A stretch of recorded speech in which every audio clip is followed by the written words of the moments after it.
Gusto ko lang ipakita sa inyo yung sales namin simula nung nag-open kami. Hello guys! Welcome to Street Handed Apparel. So gusto ko lang ipakita sa inyo yung sales namin simula nung nag-open kami nung March 10, actually 15, to ngayon, May 14.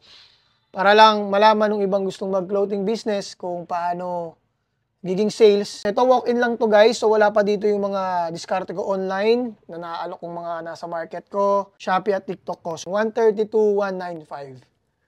2 buwan, tapos close kami every Monday. So sa walk-in pa lang yun guys, so ibig sabihin yung mga nabenta ko ng online, Shopee at TikTok, yung mga kinita nun sa akin na yung lahat. So yung pinaka-expenses ko dito, tapos na. Sa mga may clothing business dyan, tuloy-tuloy lang.